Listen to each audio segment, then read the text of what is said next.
In our previous lesson we saw how we can traverse a linked list using recursion.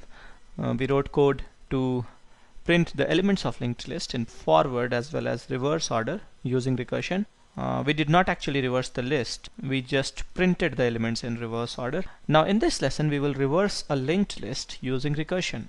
This is yet another famous programming interview question. So if we have an input list like this, we have a linked list of integers here. We have 4 nodes in the linked list.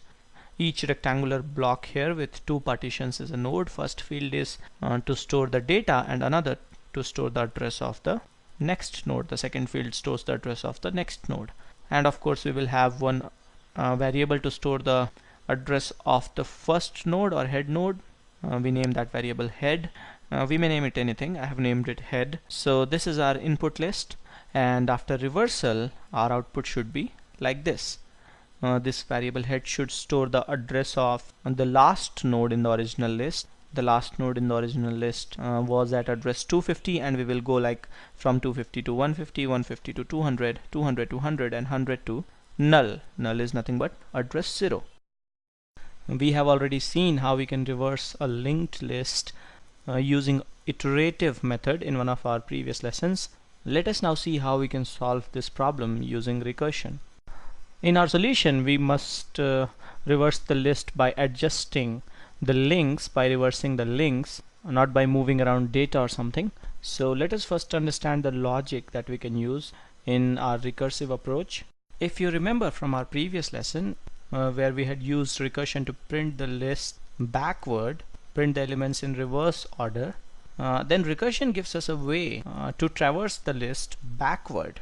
In our C or C++ program, programmatically node will be a structure like this. So let's first look at the function from the previous lesson, the recursive function that was used to print the list backward.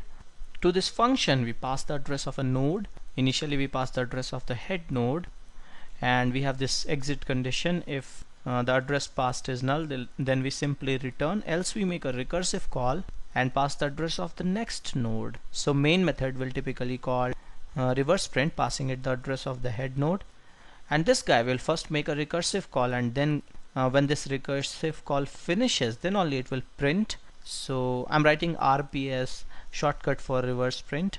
So the recursion will go on like this, and when it reaches this particular call, when argument is null, it will return. So this call will finish, and again the control will come to this call with address 250 as argument, and now we are printing the value of the node at address 250, which will be 4, and then this guy finishes, and then we go ahead and print 5, and similarly we then go on to print 6 and 2.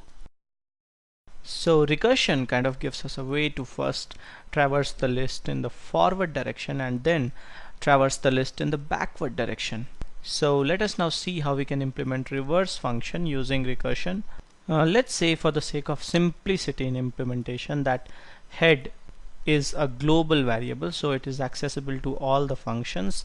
Now we will implement a function named reverse that will take the address of a node as argument. Initially we will pass address of the head node to this function. Now I want to do something like this in my recursion. I want to go on till the end. I want to go on making a recursive call till I reach the last node. For the last node the link part will be null. So this is my exit condition from recursion. This exit condition is what will stop us from going on infinitely in a recursion. And what I'm doing here is something very simple. As soon as I'm reaching the last node, I'm modifying the head pointer to make it point to this guy. So the recursion will work like this. From the main method we will call the reverse function, passing it the address of the head node, address 100. We will come and check this condition. If p.next is equal to null, no, it is equal to 200 for the node at address 100. So this recursion will go on till we reach this call to reverse, passing it address 250, and now we will come down, and now we have come to this exit condition, and now head will be set as P, and the list will look like this.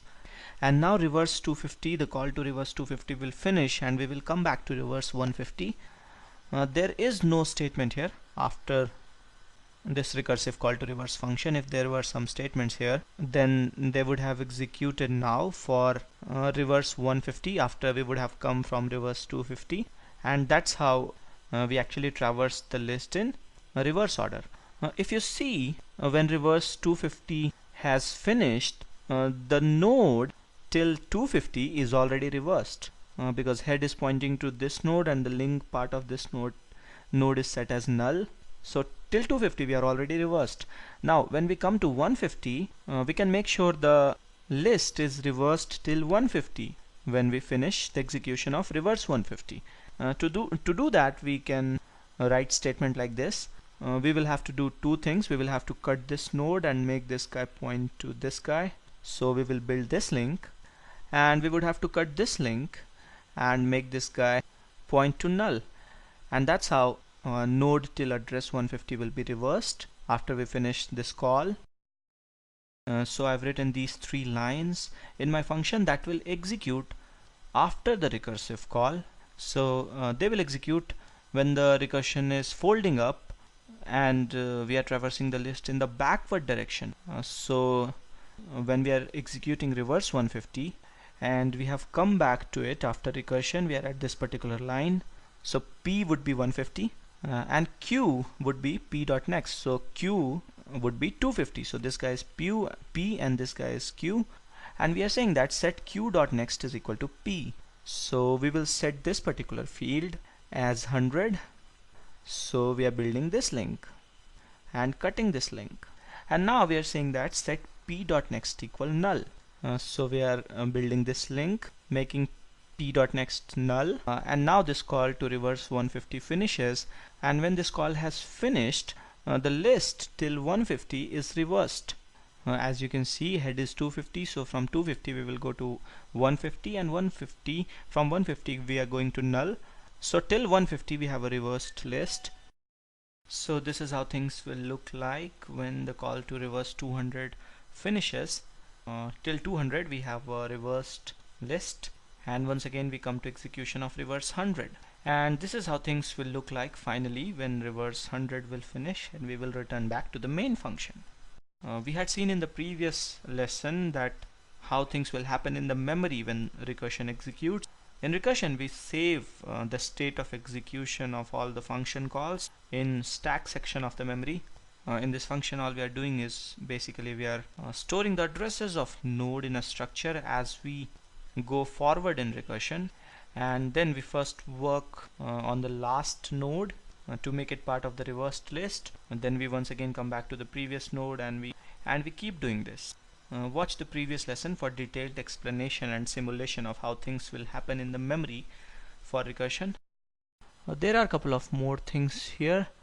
One thing is that instead of writing these 2 lines, I could write 1 line for these 2 lines. I could say something like P arrow next equal P, and that would have meant the same, except that this statement is more obfuscated. And there is one more thing. We have assumed that head is a global variable. What if head is not a global variable? This reverse function will have to return the address of the modified head. I leave that as an exercise for you to do. So this was reversing a linked list using recursion. Thanks for watching.